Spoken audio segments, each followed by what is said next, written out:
His face was melted by boiling water when he was 10 years old. The scars never healed. They became his identity, his armor, his reminder that survival requires sacrifice. He grew up in the most dangerous slum in South America, where children learn to fight before they learn to read. He clawed his way from absolute poverty to the pinnacle of world football, won the Champions League, scored goals that made stadiums erupt, became a millionaire dozens of times over. But when his father got sick, he walked away from European glory to go home. When his community needed him, he chose loyalty over legacy. And now, retired and forgotten, Carlos Tevez sits in Buenos Aires wondering if any of it mattered. They called him Apache the Warrior. But warriors don't get happy endings. They get scars and memories that nobody else remembers. Fuerte Apache, 1990, where childhood doesn't exist. Fuerte Apache. Even the name sounds like a warning dot. It's not a neighborhood. It's a survival zone. 28 concrete blocks rising from the western edge of Buenos Aires like tombstones marking where hope goes to die. 15,000 people crammed into government housing projects that were obsolete before they were finished. No jobs, no opportunities, no future. Just violence, drugs, gangs, desperation. This is where Carlos Alberto Tevez was born in February 1984. Not in a hospital, his family couldn't afford that. In a small apartment where his mother, Adriana, gave birth with only family present. His father, Segundo, was a construction worker when work existed. Most days, it didn't. They had nothing. Not metaphorically, literally nothing. Food was negotiated meal by meal. Electricity came and went. Water was a luxury. The police didn't enter Fuerte Apache unless they came in force. Even then, they didn't stay long. For kids growing up in this environment, there were three paths: crime, death, or football. Sometimes all three. Carlos chose football, not because he had talent yet, but because it was the only game that didn't require money. Just a ball, any ball. Even one made of rolled up rags and an imagination strong enough to see beyond the concrete walls. At 5 years old, he was already playing in the dust between apartment buildings, dodging broken glass, using rocks as goalposts, learning that space was something you created, not something given. That in life, as in football, you fight for every inch or you lose everything. His father watched him play and saw something. Not skill. Carlos was too young for that, but determination, an unwillingness to quit even when bigger kids knocked him down. A fire that poverty couldn't extinguish. You're going to be somebody, Segundo told him one evening. You're going to get us out of here. Carlos was 6 years old. He didn't understand the weight his father had just placed on his shoulders. He just nodded and went back to kicking the ball against the crumbling wall. That weight would define everything that followed. 1994, the accident that changed his face and his life. 10 years old, playing in the apartment complex. His grandmother was boiling water for meat, the traditional Argentine tea. The pot was old, the handle weak. What happened next took 3 seconds and changed Carlos forever. The pot tipped. Boiling water cascaded down his neck and chest. The screams brought neighbors running. His skin was melting, literally melting off his body in patches. They rushed him to the hospital. Not a good hospital. Those were for people with money. A public hospital where doctors did what they could with limited resources. The burns covered 35% of his body, his neck, his chest, most devastatingly his face, the left side especially. The doctors said he was lucky to survive. That burns the severe often kill through shock or infection. Carlos didn't feel lucky. He felt ruined. The skin grafts didn't work properly. The scarring was severe. His face, once that of a normal child, now looked like melted wax, twisted, disfigured. The kind of appearance that makes people stare, then look away quickly. Kids are cruel. Kids in poverty, fighting for scraps of dignity, are crueler. They called him monster. They pointed. They laughed. They made him understand that he was different, less than, unworthy of love or respect. Most children would have withdrawn, hidden, let the cruelty break them. Carlos got angry, and anger, properly channeled, becomes filled. Football became more than escape. It became revenge. Every time he played, every time he dribbled past someone who'd mocked his face, every time he scored, it was proof. Proof that scars don't define capability. That appearance doesn't determine worth. That a burned face could still hold a warrior's heart. His nickname changed. Kids started calling him Apache after the neighborhood, yes, but also after the warrior tribe, the fighters who never surrendered, who'd rather die than accept defeat. Carlos embraced it. He was Apache, and Apaches don't break. The street leagues, where legends are forked. Fuerte Apache had unofficial football leagues. Barefoot kids playing on dirt fields with goals made of whatever could be found. No referees, no rules beyond don't kill anyone. These games were brutal. Tackles that would earn red cards anywhere else were standard. Blood was common. Broken bones happened. You played through pain, or you didn't play.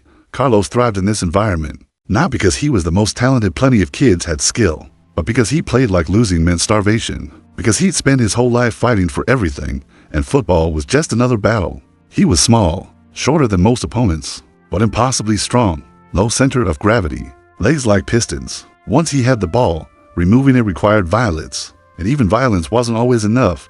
His playing style was forming, aggressive, relentless, fearless. He'd run at defenders like they'd personally insulted his family, take tackles that would hospitalize normal players and get up asking for more, score goals and celebrate like he'd just won a war. Scouts from local clubs would occasionally venture into Fuerte, Apache looking for talent. Most left quickly. The neighborhood was too dangerous, but a few stayed long enough to watch. And those who watched Carlos Tevez saw something that couldn't be taught: hunger, the kind that comes from genuine desperation, from knowing that football wasn't just a game, but a potential exit from hell.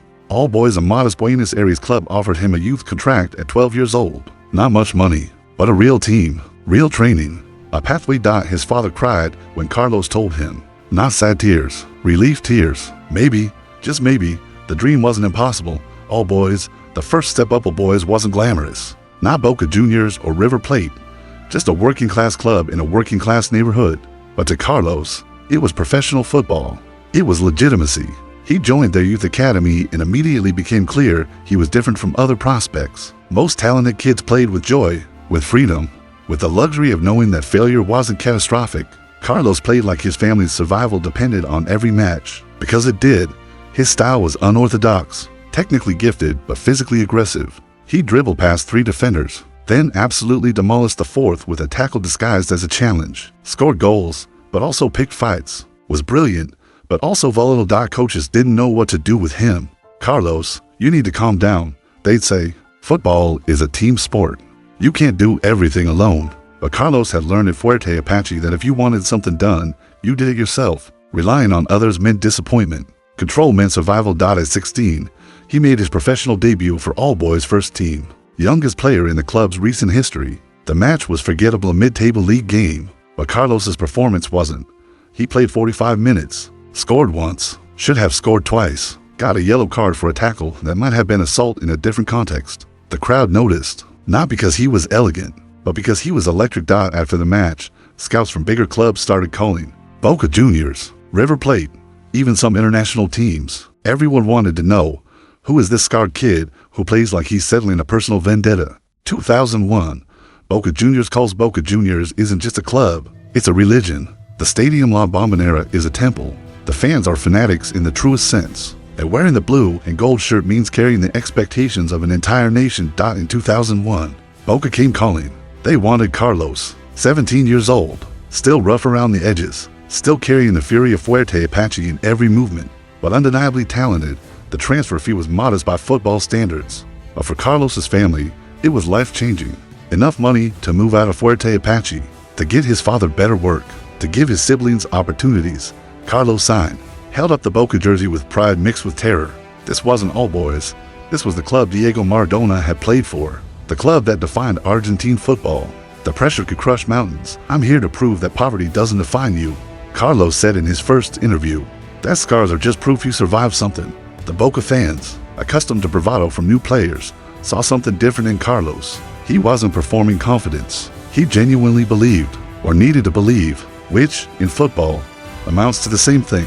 2001-2004, becoming a Boca legend. His first season at Boca was an adjustment. Carlos was used to being the best player on the field. At Boca, he was surrounded by internationals, players who competed in World Cups, legends who won everything. But Carlos had something they'd mostly lost: desperation. While they played for glory, he played for survival. Their failure meant disappointment. His failure meant returning to Fuerte, Apache, to poverty, to being nobody. The difference showed in every training session, every match, every moment. By his second season, he was starting regularly, playing as a second striker.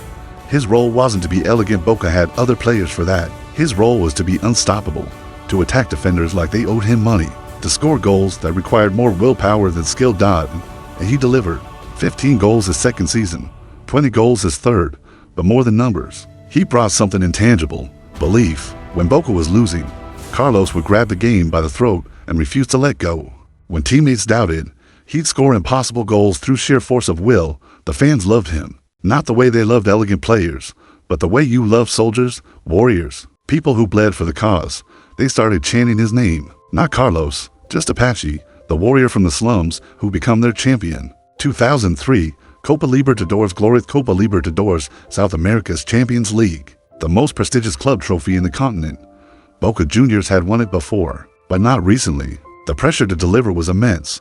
Carlos was 19 years old, still young by football standards, but already carrying Boca's attacking hopes. The tournament was brutal. Away matches in hostile stadiums, violence from opponents, referees who could be influenced. Every match felt like survival.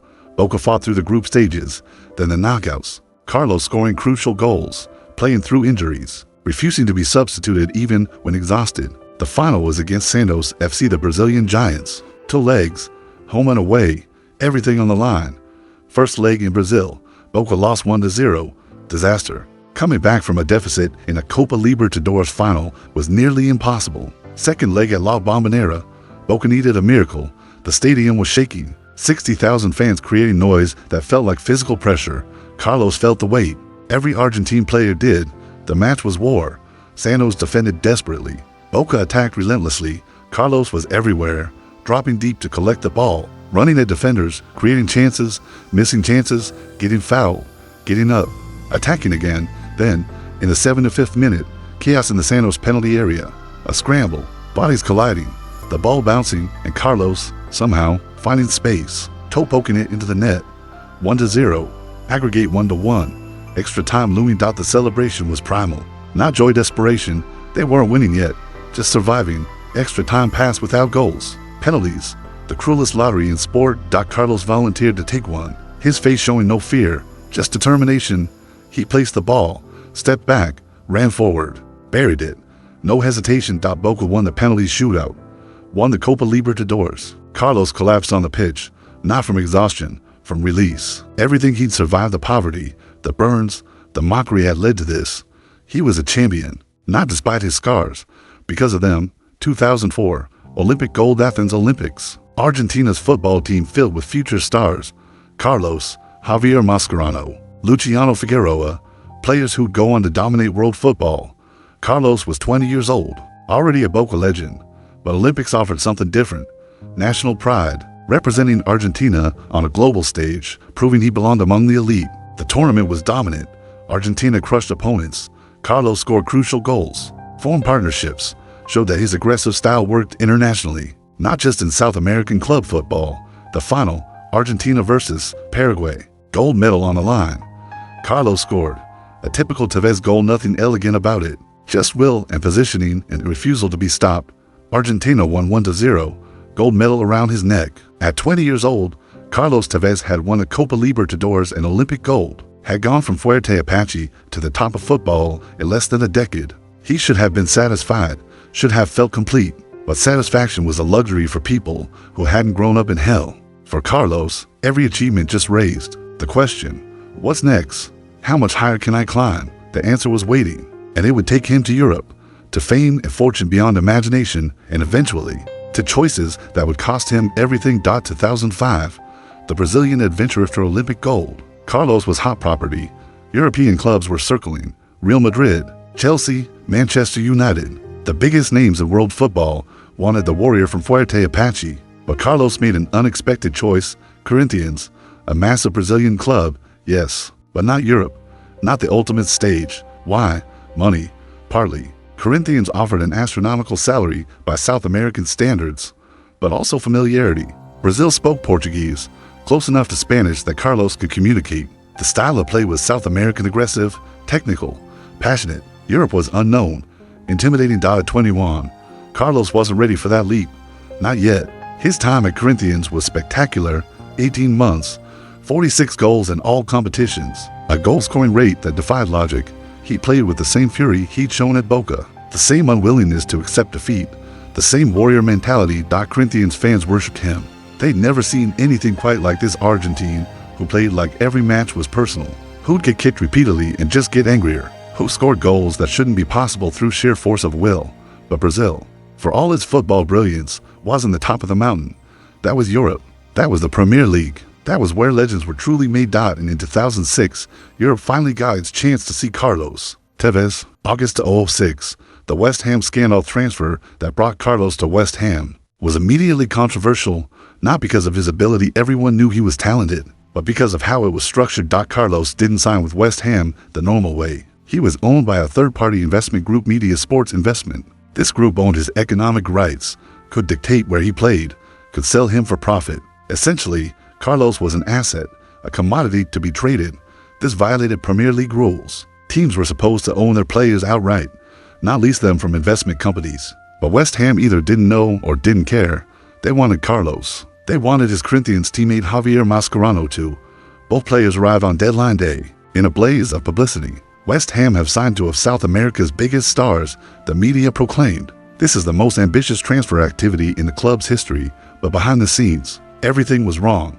The ownership structure was illegal, the contracts were murky, and nobody had informed the Premier League about the third-party involvement. Carlos didn't understand the politics. He just knew he was finally in England, the Premier League, the best league in the world. This was his chance to prove he belonged at the absolute top. His start was disastrous. 2006-2007. Fighting for survival. Carlos didn't speak English, couldn't communicate with teammates beyond gestures and broken phrases. The Premier League was faster than anything he'd experienced, more physical, less forgiving of individual brilliance. West Ham was struggling, sitting near the relegation zone.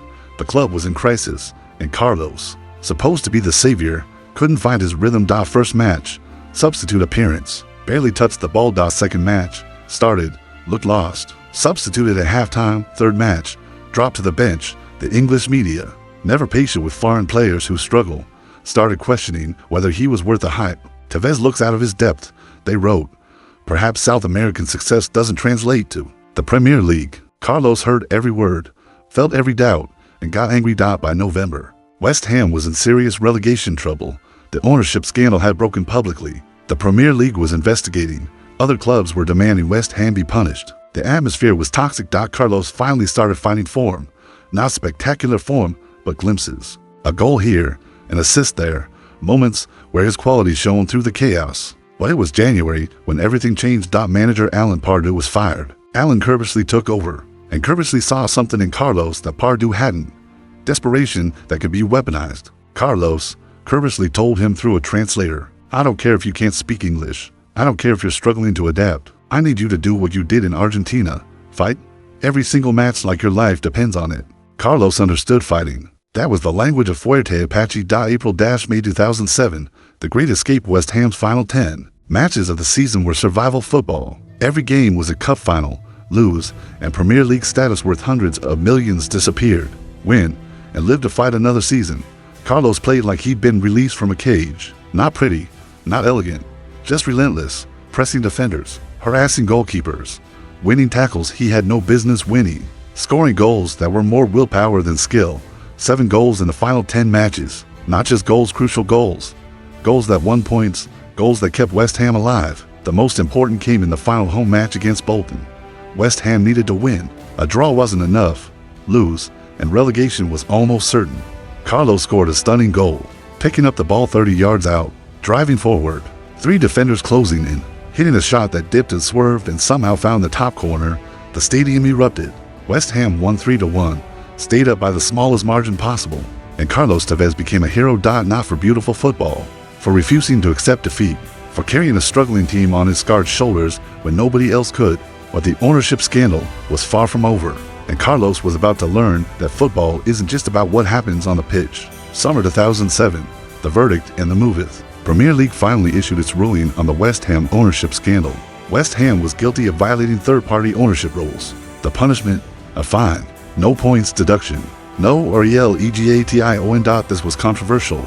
Sheffield United, who'd been relegated instead of West Ham, were furious. They argued Carlos had played illegally, that his goals had kept West Ham up unfairly, that justice demanded West Ham be relegated retroactively. Legal battles ensued, millions of pounds in compensation, years of disputes. But West Ham stayed up. Carlos's goals had saved them, and now Carlos was free to leave. The third-party ownership had been resolved. He could sign with a proper club, a big club, a club that matched his ambition. Manchester United came calling. Sir Alex Ferguson, the greatest manager in English football history, wanted the warrior from Fuerte, Apache, but Carlos couldn't sign permanently. The ownership situation was still complicated, legal disputes ongoing. Instead, Manchester United signed him on a 2-year loan, an unusual arrangement. But for a chance to play for United, Carlos would have signed anything. August 2007, Carlos Tevez arrived at Old Trafford, 23 years old, wearing the famous red shirt, playing alongside Cristiano Ronaldo, Wayne Rooney, Rio Ferdinand, the biggest club in England. Maybe the world. From Fuerte Apache to Manchester United in less than a decade. The journey seemed impossible, but Carlos had learned early, impossible just means nobody's done it yet. 2007 to 2008, the treble season. Manchester United in 2007-2008 was a machine. Sir Alex Ferguson had built a squad capable of dominating on every front. Premier League, Champions League, FA Cup, everything was possible. And Carlos was the wild card. Not the star that was Ronaldo, not the main striker that was Rooney, but the fighter, the one who made opponents uncomfortable, who ran himself into exhaustion every match, who scored important goals nobody expected. His role was to be unpredictable, to come off the bench and change games, to start when others needed rest and maintain intensity, to be the Swiss Army knife Ferguson could deploy in any situation. It was frustrating sometimes. Carlos was used to being the main man. At Boca, at Corinthians, at West Ham he'd been the focal point. At United, he was a squad player. Important, yes, but not essential.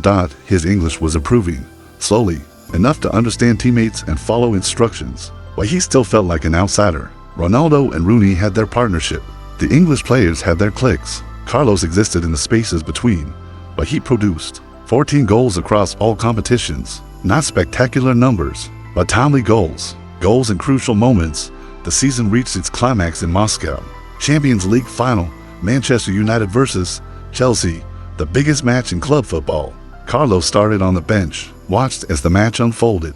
1-1 after 90 minutes. Extra time, still 1-1. Penalties. He came on during extra time, played 15 minutes, worked himself to exhaustion, but couldn't break the deadlock. Then penalties. Carlos didn't take one, wasn't one of the 5 designated takers. He stood at the halfway line, watching, helpless. United won, champions of Europe. Carlos had a winner's medal, his second major European trophy after the Copa Libertadores, but it felt incomplete.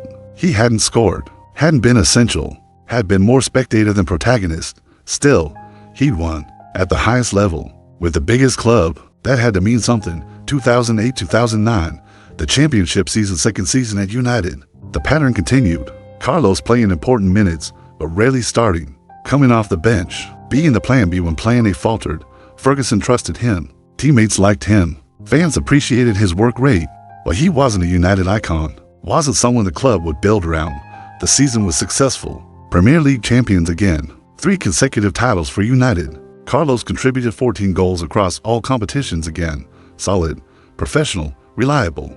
But something was gnawing at him. At 25, he was in his prime. These should be his peak years. Instead, he was a supporting character in someone else's story, and the loan deal was ending. Manchester United had the option to make the transfer permanent. For £17 million, Carlos Tevez could stay at Old Trafford, could win more trophies, could remain part of the most successful club in England. Ferguson wanted to keep him, said so publicly. Carlos has been excellent for us. We want him to stay, but the club hierarchy hesitated. $17 million for a squad player? For someone who'd never be the main striker ahead of Rooney, who couldn't match Ronaldo's output. The negotiations dragged. Carlos felt disrespected. He'd won 2 Premier League titles, a Champions League, had been professional and committed for 2 years, and United was hesitating over the fee. Meanwhile, across Manchester, another club was watching, a club with new owners, unlimited money, and ambitions to dominate not just Manchester, but the world. Manchester City made their move, and Carlos, tired of being underappreciated, listened. JULY 2009, the betrayal in Manchester. You're either red or blue, United or City. There's no middle ground, no neutrality. The rivalry isn't just sporting, it's tribal, generational, identity defining. For decades, United had been dominant. City had been the little brother, the joke, the team that underachieved despite having passionate fans. But in 2008, Sheikh Mansour bought Manchester City, billions of pounds in backing, a project to transform City from laughingstock to superpower.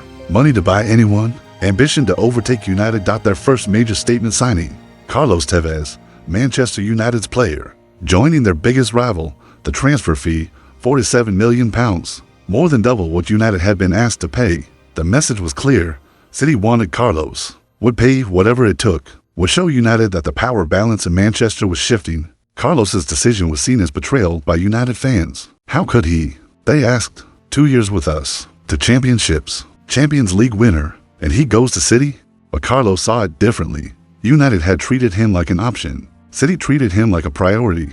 United had hesitated over his worth. City made him one of the most expensive players in England. The welcome poster City erected said everything. Welcome to Manchester, a billboard featuring Carlos in City blue, positioned where every United fan would see it.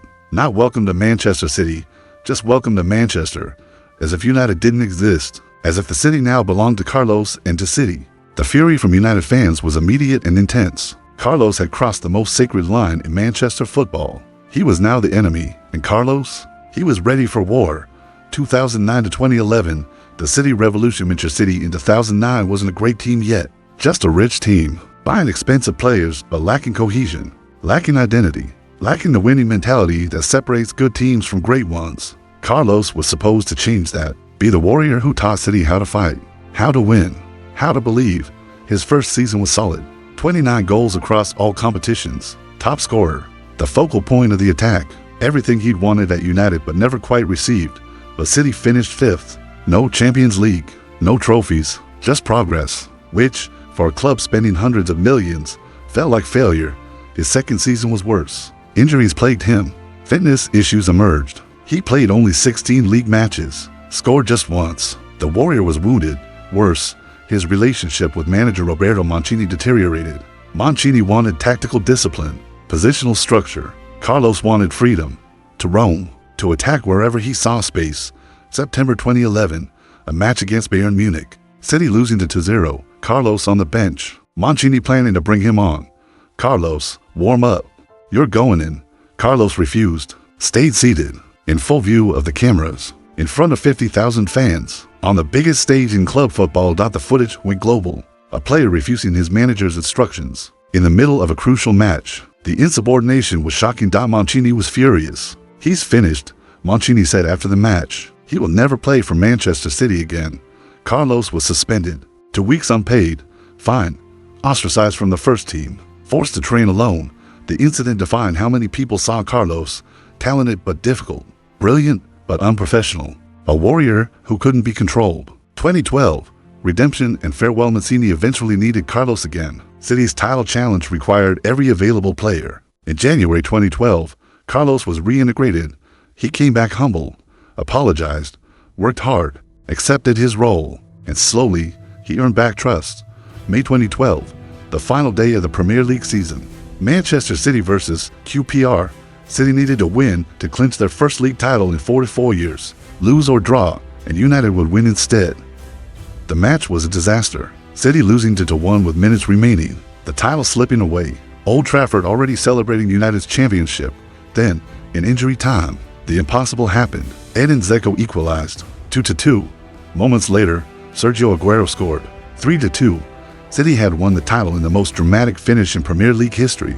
Carlos was on the pitch. Not the goal scorer, not the hero, but there, part of history.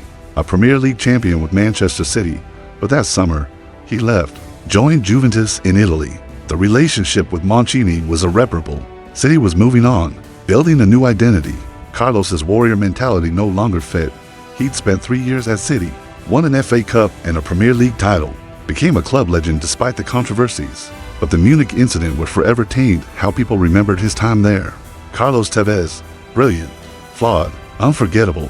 Summer 2012, the Italian escaped after 3 turbulent years at Manchester City. The glory, the controversy, the Munich incident. Carlos needed a fresh start. Somewhere he could play without the weight of Manchester's tribal warfare. Somewhere he could just be a footballer again. Juventus offered that escape. Italy's most successful club, a place where South Americans were appreciated, not merely tolerated. Where tactical intelligence mattered as much as physical intensity. Where Carlos could be the warrior he'd always been, without constant media scrutiny. Questioning his professionalism, the transfer fee was modest by modern standards, €10 million. After costing Manchester City $47 million just 3 years earlier, Carlos's value had diminished. The Munich incident had damaged his reputation. Clubs were wary. Is he worth the trouble? They asked. Juventus said yes, and Carlos, at 28, was determined to prove everyone wrong. Turin welcomed him not as a savior, but as a weapon. Juventus already had a strong squad. Carlos wasn't expected to carry them alone, just to add his unique blend of aggression and skill to an already formidable attack. For the first time in years, Carlos felt like he could breathe. No tabloids tracking his every move. No rivalry defining his existence. No managers questioning his commitment. Just football. And he thrived. 2012-2013, rebirth in black and white Serie A suited Carlos perfectly. The league was tactical, physical, unforgiving. Exactly the kind of environment where his warrior mentality made the difference. He formed a devastating partnership with Alessandro Maitri and later Fernando Llorente. Not pretty football. Juventus under Antonio Conte was about efficiency, not elegance, but effective, relentless, winners. Carlos's first season, 19 goals across all competitions. Not spectacular numbers, but crucial goals. Goals that won matches. Goals that kept Juventus on track for their second consecutive Scudetto. More importantly, he looked happy. The anger that had defined his time in England seemed tempered. He still fought every match like it was his last, but the fury was gone, replaced by something closer to joy. Off the pitch, he was settling into life in Turin. His family had moved with him, his wife Vanessa, his daughters. Away from the English media circus, they could live normally, or as normally as one of the world's most recognizable footballers could live. But distance from Argentina was hard. Carlos had always been deeply connected to home, to Fuerte, Apache, to the family and friends who'd known him before fame and money.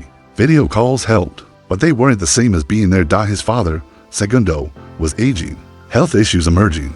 Nothing catastrophic yet, but the man who worked construction jobs to feed his family, who told young Carlos he'd be somebody, wasn't getting younger. Carlos sent money home, lots of it, built houses for family members, funded community projects in Fuerte, Apache, but money couldn't replace presence. And in the back of his mind, Carlos knew, someday, he'd have to choose between his career and his family.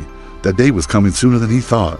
2013-2014, Juventus dominant second season in Turin. Juventus was a machine. Serie A champions again, their third consecutive title. Building a dynasty. Carlos was central to everything. 20 goals across all competitions, forming one of the most feared attacks in Europe alongside Carlos Tevez and Fernando Llorente. The chemistry was natural to Carlos's, who understood sacrifice and hard work. But it was in the Champions League where Juventus wanted to truly shine. They dominated Italy. Now they needed to conquer Europe. The campaign started brilliantly. Juventus topped their group, then defeated Borussia Dortmund in the round of 16. Carlos scored crucial goals in both legs. The warrior doing what he did best, delivering when the pressure was highest. Quarterfinals, Juventus versus Monaco. Juventus won convincingly. Carlos didn't score, but was everywhere, pressing, creating, fighting. Semifinals, Juventus versus Real Madrid. This was it, the biggest stage, a chance to reach the Champions League final. To compete for European glory, Real Madrid was formidable. Cristiano Ronaldo, Gareth Bale, Karim Benzema, managed by Carlo Ancelotti, the favorites to win the entire tournament. First leg in Turin, Juventus lost 3-1. Disaster. The tie wasn't over, but it was almost impossible. Second leg in Madrid, Juventus needed a miracle. Carlos played with desperation, ran himself into exhaustion, created chances, missed chances, gave everything. Juventus lost 1-0, eliminated, dreams of a Champions League final crushed. Carlos sat on the pitch after the final whistle, exhausted, heartbroken. He was 30 years old. How many more chances would he get at European glory? 2014-2015, the perfect season, almost third season at Juventus. This was supposed to be the year. Everything aligned. The squad was at its peak. The domestic dominance continued. Fourth consecutive Serie A title. Carlos was still producing. 13 goals. Not his highest total, but he was playing deeper now, creating more for others. His role had evolved from pure striker to complete forward. But the Champions League, that's where Juventus wanted to make history. At this time, they did everything right. Group stage, dominated. Round of 16, defeated Borussia Dortmund again. Quarterfinals, destroyed Monaco 1-0 on aggregate. Semifinals, Juventus versus Real Madrid, again, redemption opportunity. This time, Juventus won 3-2 on aggregate.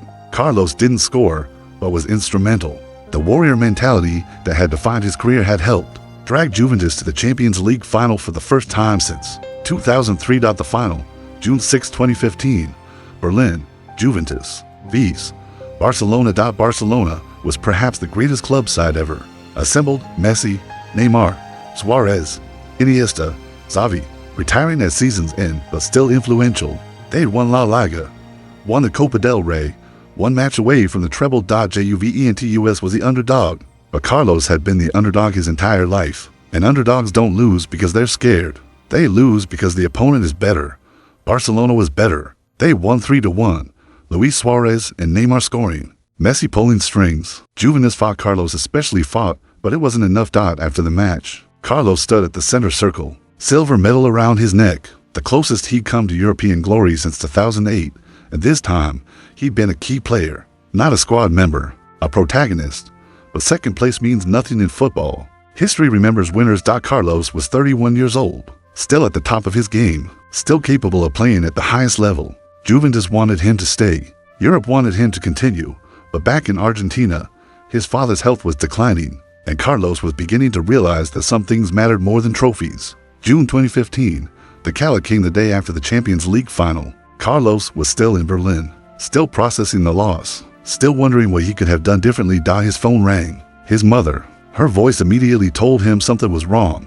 "It's your father. He's in the hospital." Segundo Tevez had collapsed. Heart issues. Serious ones. He was stable, but the doctors were concerned. He needed surgery. Recovery would be long. "I'm coming home," Carlos said immediately. "No, you have your career, your life in Europe. I'm coming home." Carlos flew back to Argentina, went straight to the hospital, saw his father, the man who worked construction to feed the family, who told a 6-year-old that he'd be somebody lying in a hospital bed looking fragile and old. They talked about football, about family, about Fuerte, Apache, and how far they'd come, about pride and sacrifice and what mattered at the end of life. "You've done everything," Segundo told him. "Won everything. You don't owe football anything anymore." But Carlos felt like he had one more mountain to climb, one more championship to win, and he wanted to win it at home, at Boca Juniors, where it all started. For his father, for his family, for himself, he called Juventus, told them he wasn't coming back. The decision shocked everyone. Carlos was at the peak of his powers, had just played in the Champions League final, could command massive wages in Europe for years. But he was going home, to Argentina, to Boca, to be near his father while he recovered, to finish his career where it began. European clubs couldn't understand. "He's leaving millions on the table," they said. This doesn't make sense. But Carlos had grown up in Fuerte, Apache, had learned early that money couldn't buy everything. That family was the only thing that lasted. That loyalty meant more than glory. He was going home, and this time, it was for good. July 2015, return to Boca. The announcement was massive. Carlos Tevez, Champions League finalist, Premier League champion, one of the best strikers of his generation, was returning to Boca Juniors. Not for one final payday, not for a retirement tour, but to compete, to win, to give Boca what he'd given Manchester City and Juventus, the warrior mentality. That separated good teams from champions. The press conference was emotional. Carlos, usually stoic, struggled to hold back tears. "I'm here because my family needs me," he said. "My father is sick.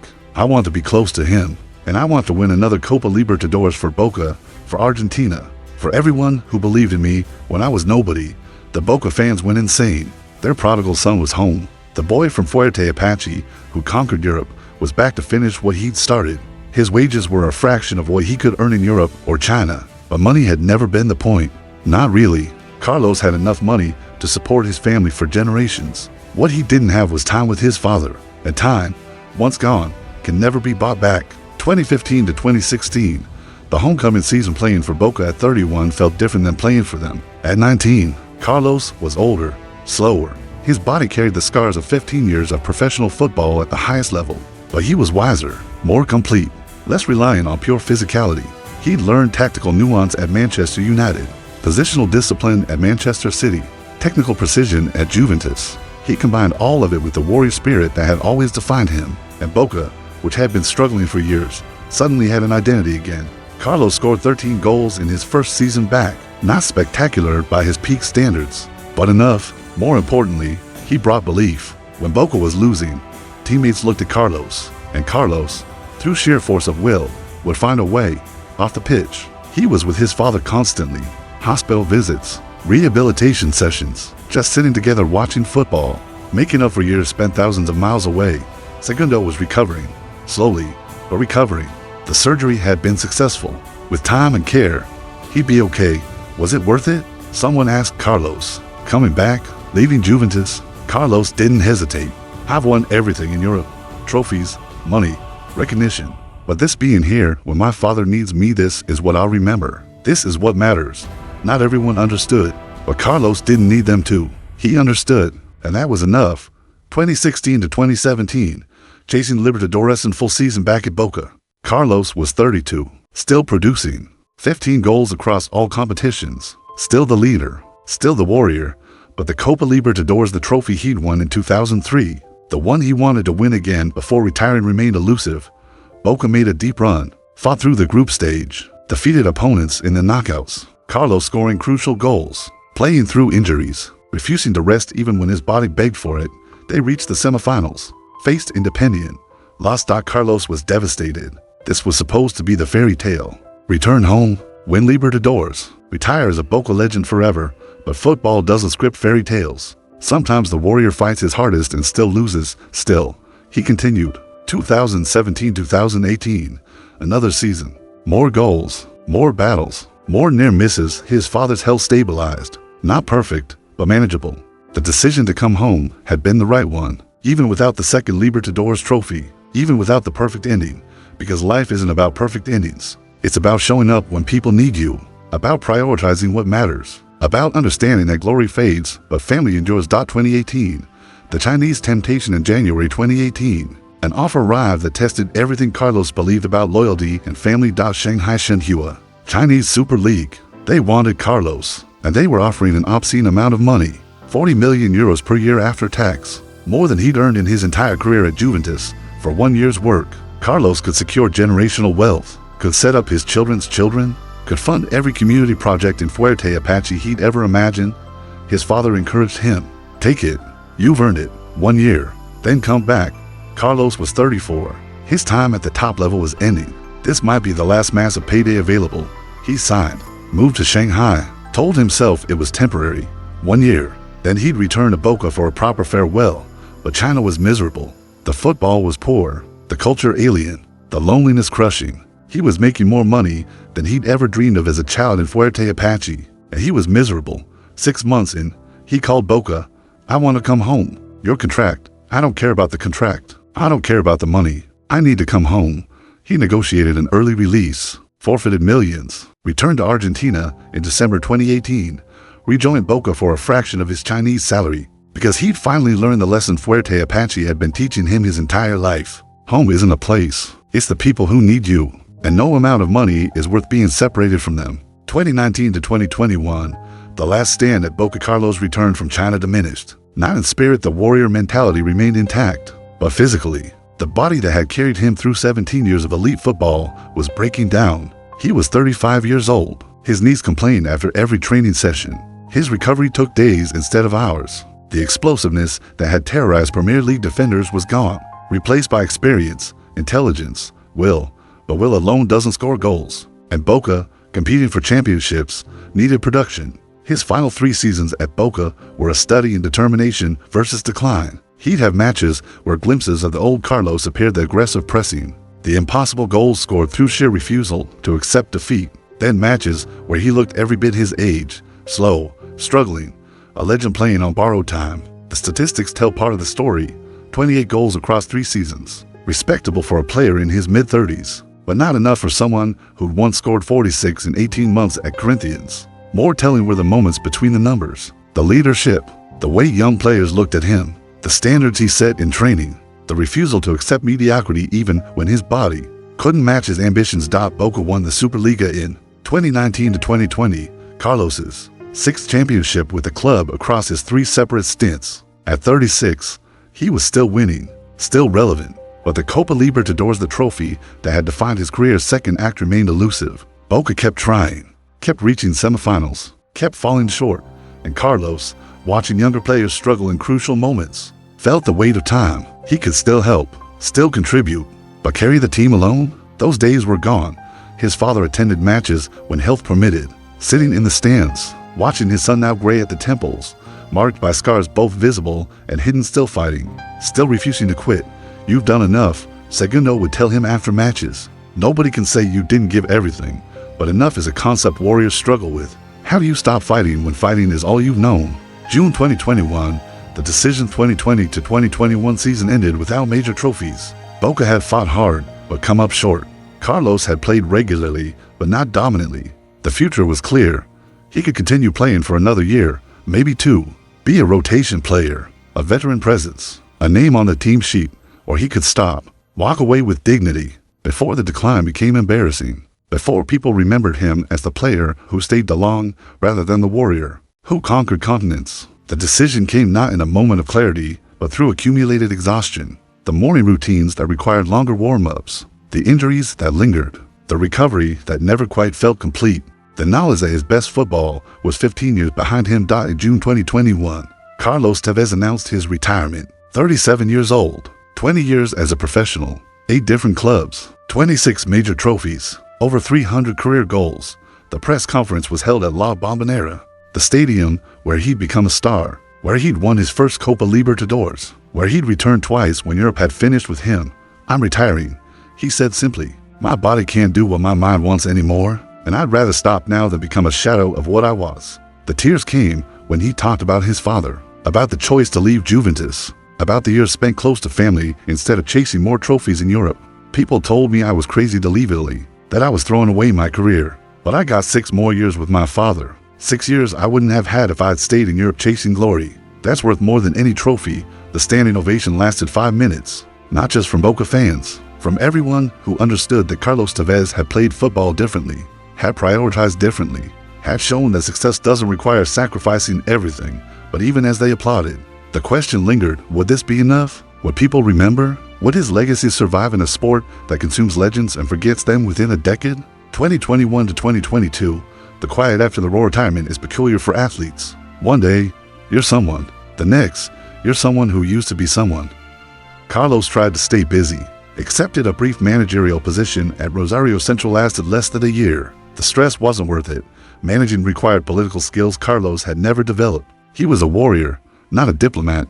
He spent time with family. His daughters were teenagers now, growing into their own identities. They'd grown up as Tevez's daughters, a burden and a privilege. Now they could just be themselves. And Carlos could be more than a footballer, could be a present father, something he'd rarely been during his playing career. His marriage had survived 20 years of football nomadism.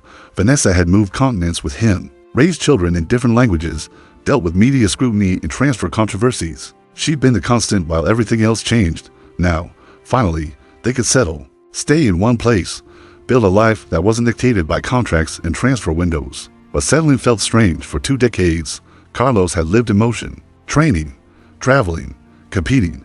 His identity was footballer. Without that, who was he? He invested in businesses, restaurants, real estate, the kind of ventures retired athletes pursue, made smart decisions with the money he'd earned, ensured his family would be secure for generations. But business didn't provide what football had: the adrenaline, the competition, the clear objective, the immediate feedback. You either won or lost, scored or didn't. Business was complicated, ambiguous, unsatisfying in ways Carlos couldn't articulate. What he missed most wasn't the glory, it was the purpose. Football had given him a reason to wake up every morning, a goal to pursue, a mountain to climb. Now the mountain was gone, and he was just a man with scars and memories. 2023, Fuerte, Apache. Redux 4 years into retirement, Carlos started spending more time in Fuerte, Apache. Not because he lived there, he'd moved his family to a safer neighborhood decades ago, but because it was home in ways nowhere else could be. He funded a football academy for local kids, not a vanity project, a real program with qualified coaches, proper equipment, opportunities for talented children who'd otherwise have none. He'd walk through the same streets he played on as a child, see kids kicking balls between the same concrete buildings, dodging the same broken glass, dreaming the same impossible dreams. Some recognized him. "You're Tevez. You played for Manchester." Others didn't. 2 kids born in 2010. Carlos Tevez was just another retired player, someone their parents talked about. History, not present. This bothered him more than he expected. He'd spent 20 years being recognized everywhere. Couldn't go to a restaurant without being approached. Couldn't walk down a street without cameras following. Now, increasingly anonymous, especially among people under 25. They knew Messi, knew Ronaldo, maybe remembered Aguero, but Tevez, that name meant less with each passing year. His academy produced a few prospects, kids who got trials at professional clubs. Most didn't make it, that's the brutal mathematics of football. But a few did, and those few represented hope. Proof that Fuerte Apache could still produce warriors. Carlos would watch them train, see his younger self in their movements, the aggression, the hunger, the belief that football was the only escape from poverty. Train harder. He'd tell them, the world doesn't care about your story. It only cares about your performance. They'd nod, listen, train harder. Not understanding that Carlos was talking to himself, as much as to them, reminding himself that he'd done it, had escaped, had succeeded, had mattered, even if the world was forgetting. 2024, the Manchester City Legends match and invitation arrived in early 2024. Manchester City was hosting a Legends match, celebrating the players who built the club before the current era of total dominance. Carlos was invited, along with other City icons from that transitional period, before Guardiola, before the tactical revolution, when City was still building its identity. He almost declined, didn't want to be remembered as past glory, didn't want to run around a pitch at 40, looking slow compared to his YouTube highlights. But curiosity won, and maybe vanity, a chance to see if anyone still remembered. If his time at City, controversial as it was, had left a mark. The match was at the Etihad. 10,000 fans attended, not a full stadium, but respectable for a Legends game. Carlos took the pitch wearing his old number 30 shirt. The weight felt strange. Not the shirt, the memories it carried, the Munich incident, the title-winning season, the love-hate relationship with Manchester City that had defined 3 years of his life. He played 45 minutes, scored once, a tap-in that the goalkeeper generously allowed. The crowd cheered, not the roar that had greeted his goals in 2010, but appreciation, nostalgia, recognition that he'd been part of City's journey. After the match, young fans approached for autographs, but they weren't asking about him. They were asking him to sign merchandise of current players, using him as a vehicle to connect with the stars they actually cared about. One kid, maybe 8 years old, asked genuinely, "Did you play for City?" "I did." "Were you good?" I tried to be." The kid nodded politely and ran off. Uninterested in history, focused on the present. Carlos stood there, 40 years old, realizing that legends have expiration dates, that football's memory is short, that even warriors are eventually forgotten. 20-5. The warrior who walks the lawn of January 2025. Carlos Tevez is 40 years old, lives quietly in Buenos Aires, attends Boca matches occasionally, runs his academy in Fuerte Apache, invests in businesses, spends time with family. His father, Segundo, is 75, still alive, still watching football.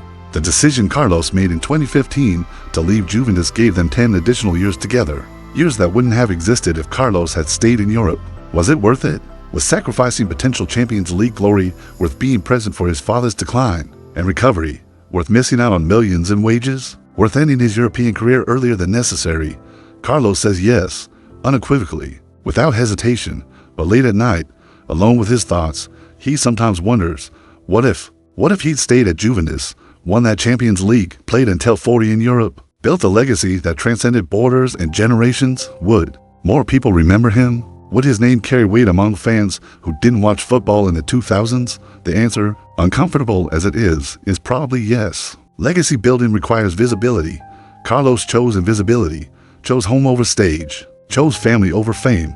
Those were the right choices, the human choices, the choices that let him sleep at night, knowing he'd prioritize what mattered. But they came with a cost, and that cost was remembrance. The legacy nobody talks about is what the statistics say about Carlos Tevez. 757 professional appearances across all competitions, 308 career goals, 26 major trophies including Copa Libertadores, Premier League 3, Serie A 3, Champions League, 76 caps for Argentina, 13 goals, Olympic gold medal by any measure, a Hall of Fame career, better than 99% of professional footballers, a life spent at the absolute pinnacle of the sport. But here's what statistics don't capture: the choice to leave European glory for a sick father, the millions forfeited to be near family, the decision to prioritize presence over legacy, the understanding that warrior mentality means fighting for what matters, not what's impressive. Young players study Messi's technique, analyze Ronaldo's dedication, study Agüero's positioning. But how many study Tevez's choices? How many learn from his decisions about what to sacrifice and when? Very few. Because Carlos's legacy isn't in highlight reels. It's in the harder to quantify realm of priorities and values. And that doesn't translate to viral videos or FIFA ratings. His academy in Fuerte Apache has produced 3 professional footballers, not stars, just kids who made it out, who earn livings playing a sport they love. who escaped poverty through football just like Carlos did. That's the legacy, not trophies, not goals, but proof that warriors can be defined by what they protect, not just what they conquer. The conversation with his younger self at 40-year-old Carlos could speak to 10-year-old Carlos. The boy with the burned face kicking a ball in Fuerte, Apache, what would he say? You're going to make it, going to escape, going to play for the biggest clubs in the world. Win trophies most people only dream of. Earn more money than anyone from Fuerte, Apache has ever earned. But here's what nobody will tell you. Success doesn't heal childhood wounds. Money doesn't erase scars. Fame doesn't give you peace. You're going to have to choose, eventually, between what looks impressive and what actually matters. Between glory and presence. Between legacy and love. Choose love. Every time. Choose family. Choose home. People will call you crazy. Will say you're wasting your talent. Throwing away your career. Let them. They don't understand that the real victory isn't winning trophies. It's defining success on your own terms. You won't be remembered the way Messi is remembered. Won't have stadiums named after you. Won't be a legend to people born after 2010. But you'll sleep at night knowing you were there when your father needed you. That you didn't sacrifice everything for glory. That you remained human even when football tried to make you a commodity. That's the warrior's path. Not the easy one, but the right one. Would 10-year-old Carlos understand? Probably not. Children don't understand trade-offs. They just want to escape, to be somebody, to matter. But 40-year-old Carlos understands, and he'd make the same choices again. Every single one. Epilogue. The Apache's last stand, December 2025. The documentary crew approaches Carlos. They want to make a film about his career, his journey from Fuerte, Apache to European glory, his decision to leave Juventus, his final years at Boca. Would people watch? Carlos asks. Does anyone still care? The producer nods enthusiastically. Your story is incredible. People need to hear it. But Carlos knows better. The documentary will be made, will premiere at some film festival, will get decent reviews, and will be forgotten within months. Because that's how modern media works. Attention is fleeting, memory is selective, and Carlos Tevez, for all his achievements, isn't Messi or Ronaldo. He agrees to participate anyway, not for legacy, but because maybe one kid in Fuerte, Apache will watch it, will see that someone from their neighborhood made it. That scars don't define you. That loyalty matters more than glory. If one kid sees that and believes it, the documentary will have been worth making. He spends the interview talking honestly about the burns, the poverty, the choices, the regrets, because of course there are regrets. Anyone who says they have no regrets is lying. Do you wish you'd stayed in Europe longer? The interviewer asks. Some days, when I'm watching Champions League and seeing players, I'm better than living legends. When I'm watching my highlight reels and remembering what I was capable of. But then I look at my father, healthy, alive, here because I chose to come home. And I know I made the right choice. Football would have taken everything if I'd let it. My health, my family, my identity. I gave it 20 years. It gave me wealth and glory. We're even. Now, I'm just Carlos. Not Tevez the footballer. Just Carlos. Husband. Father. Son. That's enough. The interviewer nods. Taps notes. Moves on to the next question. But Carlos sits there. 40 years old. Scarred and worn and at peace. The warrior who fought every battle. Who won most of them. Who lost some. Who understood, finally, that the real victory was choosing which battles mattered. Fuerte, Apache is still there. Still producing kids who dream of escape. Still breaking some and forging others. The apartment building where Carlos grew up still stands. New families living where his family once struggled. The concrete is the same. The poverty is the same. The dream is the same. But now there's proof. A kid from those buildings made it. Not just made it, dominated. Played for Manchester United and Manchester City and Juventus. Won Premier Leagues and Serie A titles and a Champions League. Earned hundreds of millions. Then walked away from it all because his father was sick. That's the story. Not the goals or the trophies or the controversies, but the choice, the priority, the understanding that warriors fight for what they love, not what impresses others. Carlos Tevez, Apache, warrior, son, father, legend, forgotten legend, remembered legend. Human sits in Buenos Aires on a warm summer evening. His daughters are laughing in another room. His wife is making dinner. His father is watching football on television. This is the victory, not the trophies in the cabinet. This, right here, right now. And if the world forgets his name, if young fans don't remember his goals, if his legacy fades while others endure, that's okay. Because Carlos Tevez never played for legacy. He played for escape, for family, for proving that scars don't define you. He proved it every single day for 20 years. And now, retired and quiet and anonymous, he's proven something else. That stopping is okay. That life exists beyond football. That warriors can lay down their weapons and still be warriors. The Apache's last stand wasn't a match, wasn't a tournament. It was a choice to be present, to be human, to prioritize love over legacy. And in that choice, perhaps, lies the greatest victory of all.